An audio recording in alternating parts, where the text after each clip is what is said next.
Ay, grabe, ang dami ko nilakad ngayong week na ito, kaya pagod na pagod ako. Mga kapeshi, kung tayo pagod na sa kakalakad, pwede naman po tayong gumapang kay gumulong, di ba? Dahil nakakapagod ang buhay, magmerienda muna tayo, mga kapeshi.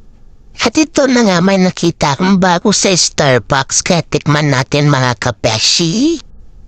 Ito yung mochi ball, matcha, pumpkin milk. Ito mo napili kong drinks, ice choco mousse latte. Diba? Diba, tutyol? Latte. At nakakahol na ang panahon ngayon, mga kabeshi. Tingnan na natin. Makakalimutan mo pangalan mo sa sarap. Dahil napagod ako sa kakalakad, kain na tayo. Pumpkin milk mochi. Nagrambulan na yung pangalan pala ka dyan. Ito naman ang mochi matcha ball. Ayan yung pakuha dahil. Mochi nga eh, kaya dikit-dikit. Sarap. May creamy po siya doon sa loob ng ball, kaya matamis, masarap. Masarap. Hindi ako satisfied sa kinain ko, grabe.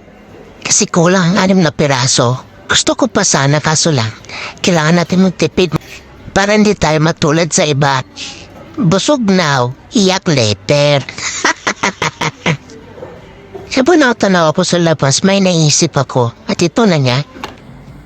Promise ko sa'yo, maghihintay ako sa'yo sa ating tagpuan o aking mahal.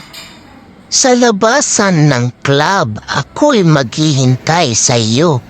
Ngunit, subalit ako muna'y magkakape doon sa Starbucks. Baka tubuan na ako na ugat sa kakahintay sa'yo, hintay. Ito pa rin, Sige na nga, uwi na nga tayo kung ano nasa isip ko. Tara na, magsakay na tayo sa tren, mga kabeshi. Uwian na, hindi na masaya. Uwian na, hindi na masaya. Wala nang pagkain, kaya uwi na ako. Ito na nga, nakasakay na ako sa tren. May napansin na naman ako. Dito sa inuupuan ko, nagsisiksikan kami. Siksikan kami. Sa kabila, walang nakaupo. Bakit ganon? Anong meron dito sa kabilang to, ha? Bakit ganon? Ay, ewan ko, ay bala kayo dyan. Sige na, bye!